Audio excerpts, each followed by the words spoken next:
What's up everybody, Francesco here from Movement Monastery, and I am reviewing the game show Floor is Lava. Now this is a really cool game show in my opinion because it incorporates a couple of different elements. Obviously it incorporates the idea of obstacles, which I love because of parkour, imagination, because of the floor obviously being lava, and it also takes in the idea of all the adventure games and adventure genres such as Indiana Jones, Tomb Raider. What I am doing today is reviewing this, seeing what movements that they chose to get through the environment.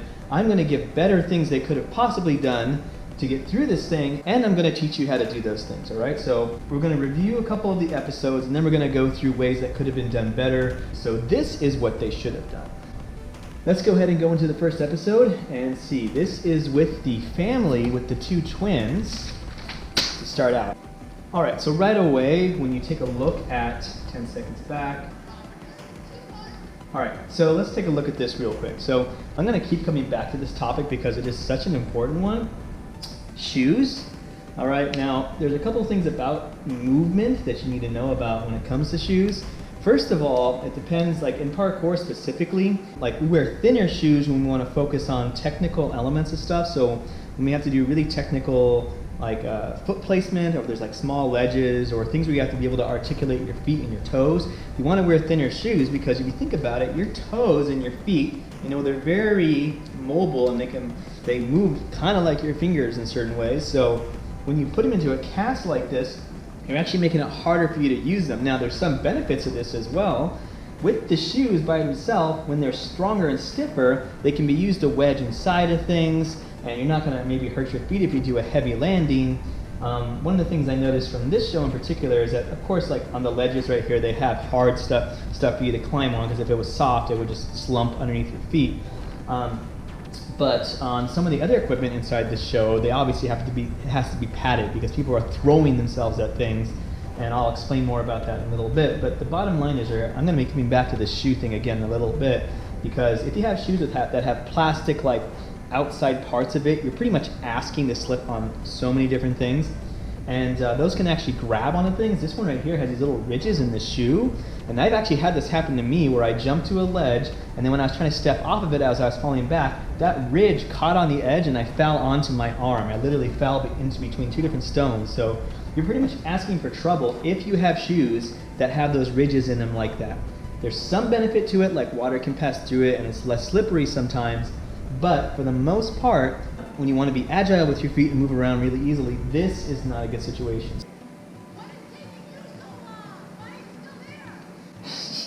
I love how the mom just turns around and like berates her daughter because it's like, she's like, why are you making me do all the hard work? I just thought that was funny. Nothing about that, but You guys, I just want you to know, this is so... Okay, so I just noticed something. I think everyone's ankles are taped inside this so that they can protect them. I was looking kind of closer and I can see tape around everyone's ankles. That probably is a good idea for people that aren't athletes, just because it's going to give them a little bit of extra support when they're in there.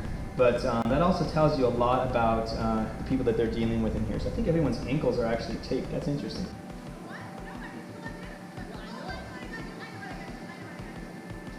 Do you? Oh, here's the first jump. Let's see what happens here. All right, need the landing. Okay, so real quick, need landings. Now, obviously, this stuff is soft equipment. It is not hard equipment, but had he jumped like that and landed onto something that was actual real wood or hard surface, he could easily bash his knees really badly.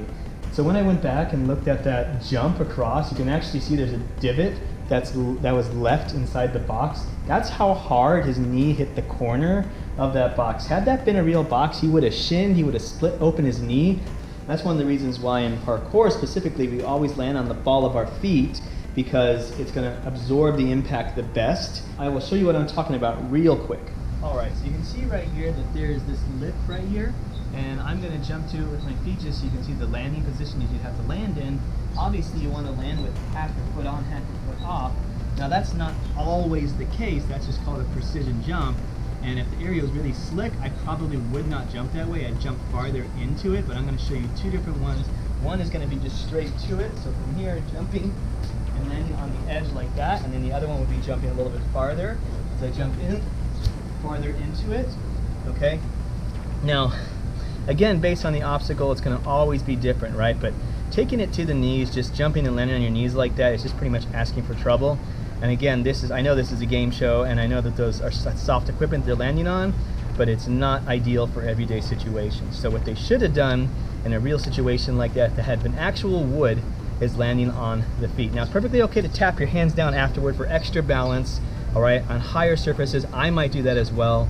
I actually have video of me doing that on a much higher surface that I used to do jumps across.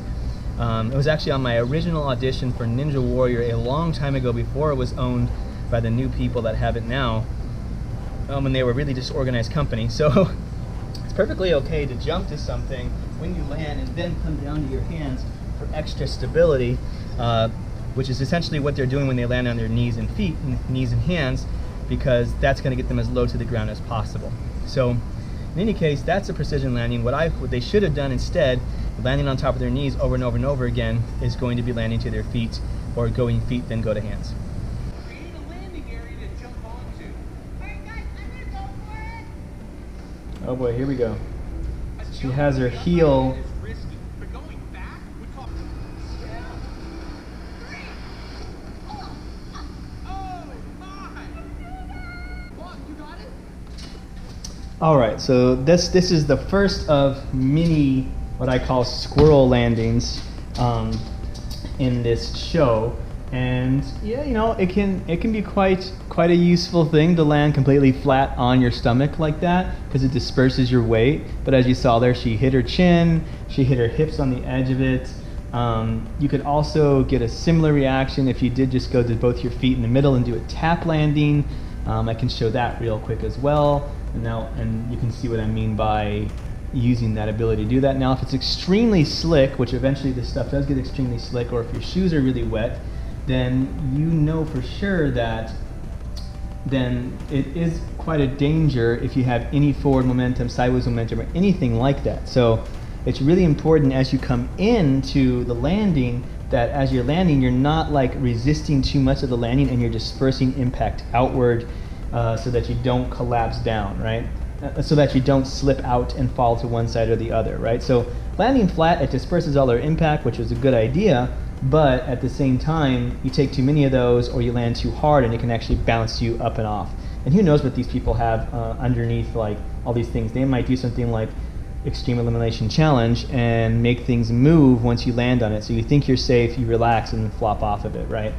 So that's always something to be concerned with these kind of things. So if you look at how I land, right, if I'm jumping down from something and I want to disperse all my impact upon landing, right, especially on something that's small, I don't necessarily have to land completely flat like that as she did. As I come in, I'm going to jump off my couch right here to show this, but as I come in, I can easily, it's called a tap landing, you can absorb into the feet, knees can open up and have room for your upper body, and your hands can come down to absorb and go even deeper. And you can actually go from there and then sprawl out if you have to, right? But you don't have to take everything into your hips, into your chin, everything like that. You have these absorbing ability of your body for your feet to hit, then your hands to hit second, and then you can absorb down from that position. So again, we're not working with athletes in the show, and I know, and I'm trying to be kind about most of this kind of stuff, but for the most part, there's always ways out of this.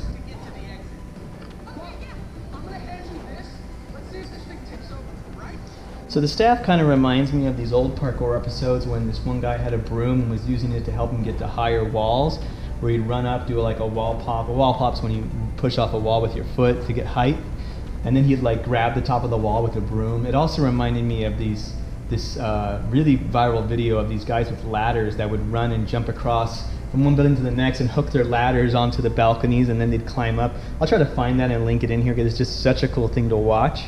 But yeah, that staff kind of reminds me of something you could do that with, but I doubt that's what they're going to have. I doubt that's what they're going to use it for here. So in any case, yeah, let's move on. Look, it's not working. We have to try something else.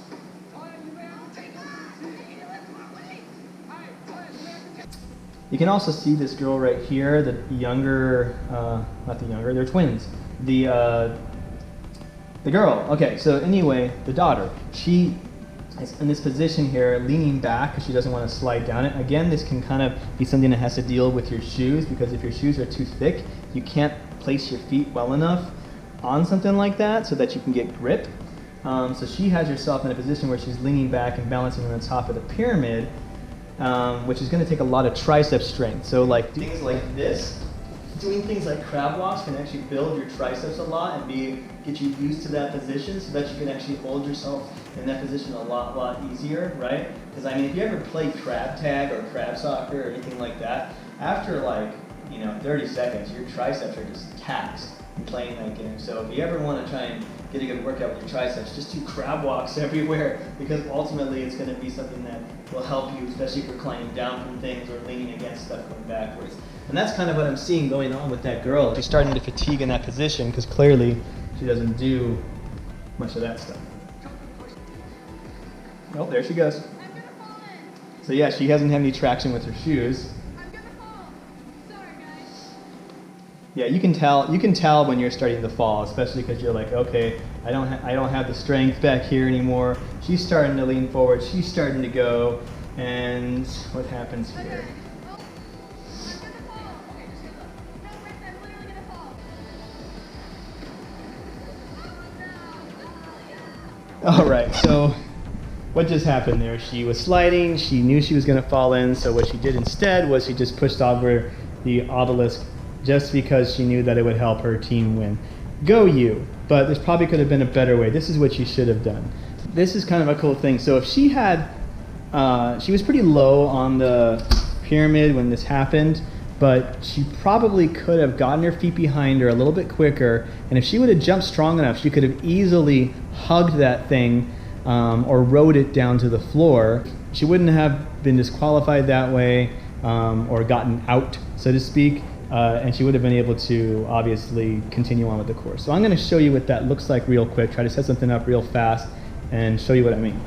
So that girl easily pushed over the obelisk with just her arms. Imagine if all her body weight was going into it and she was able to actually grab the sides of it and then ride it down to the floor. So I'm going to try and replicate that right here. This isn't a perfect situation. Obviously I don't have the setup they have there, but this will have to do as good as possible. So she's falling, she's about to fall in. If she were to jump and hug, probably could have rode it down and then put on top of the mat like that. Basically what I did is I know how to do a cat leap, which is a jump and grabbing, which is jumping to a wall with your feet hitting first and then grabbing whatever you can grab, all right? She probably could have just hugged the dang thing and rode it down to the floor, right? But considering how easily that thing tipped over, she probably could have held onto that thing quite easily and dropped down with it.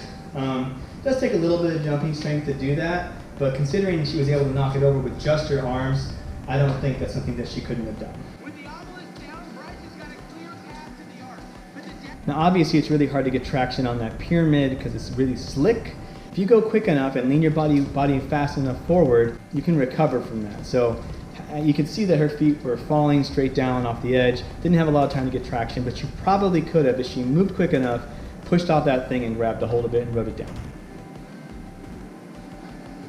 Oh, he did a side monkey vault, finally, and then he landed on his knees afterward. I don't know if you saw that, but he finally did it. We did one of our first parkour-like moves in this thing, where he did a side monkey. He jumped and did a side monkey vault over the edge of that arc thing, and then he landed on his knees again. So I'll give you half a point for that one. At least you did the side monkey vault. What is a side monkey vault? I'll show you. So a side monkey vault is when you can either grab or just place your hands down. Ow, it's 110 degrees and this metal's hot. So it's when you grab something, which was what he did, and then pull yourself over, pulling your feet over the other side. So what he essentially did is went here and hopped his feet over to the other side. It's a very versatile, very easy vault for most people to learn how to do, and tends to be one of the first vaults we teach people in classes because it, once you learn how to do it, you can overcome pretty much most wall-like obstacles because of that. So in any case, he did a side monkey. I think that was a good option. So, like I said, you get half a point from in my perspective for doing that by accident.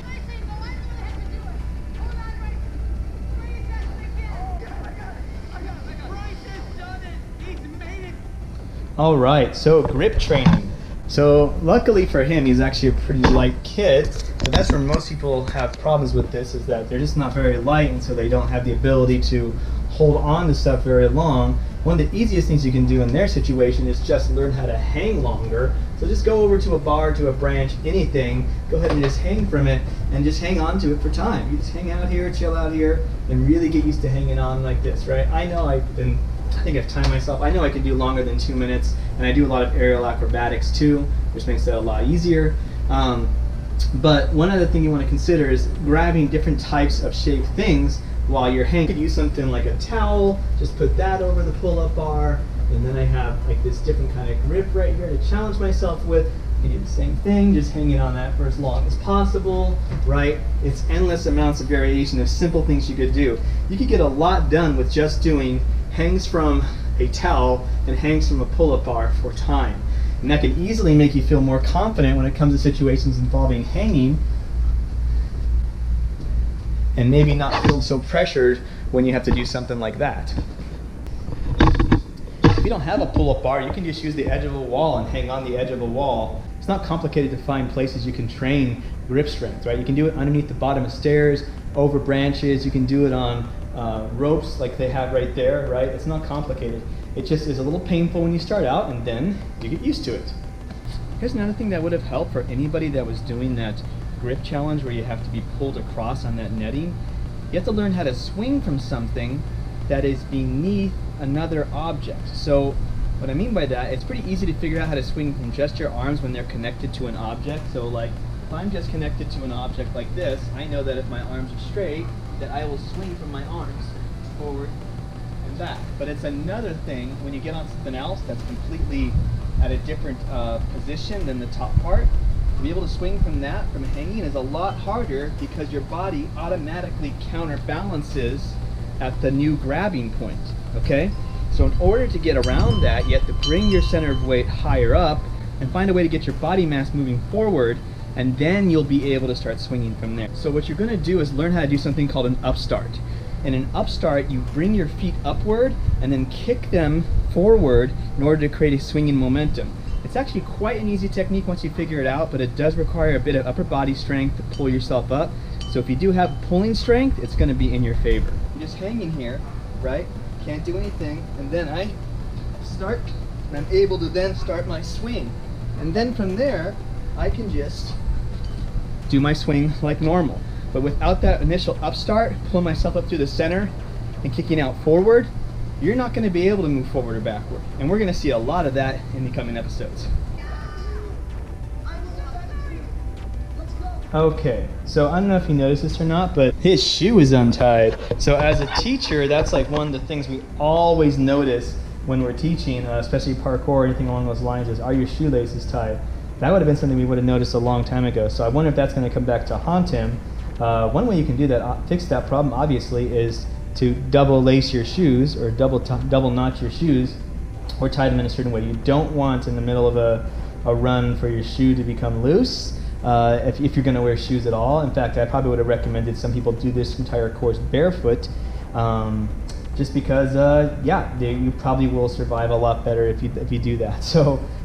Because even like if your feet are wet, they can still have a lot of traction, but when shoes are wet, they don't always do that. There's some rubber in the bottom of shoes that will allow you to still have traction when it's wet, but especially in a situation like this where it's all synthetic materials and you have the slime on everything, it might be more in your benefit just to be barefoot sometimes. So I'm surprised no one's ditched the shoes yet, but like I said, there's not parkour athletes in this video.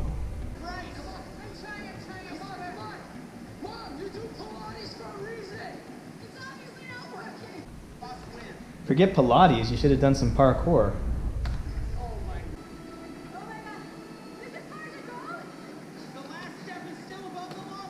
Every time I see those shoes, I just get worried about it.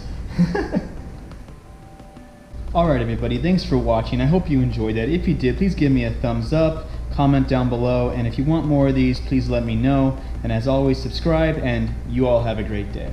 If you're interested in online lessons and learning parkour or acrobatics or breakdancing from me, please contact me. I do online courses. I've been teaching for over 15 years and I'd love to be your coach. So I'll see you next time on What They Should Have Done.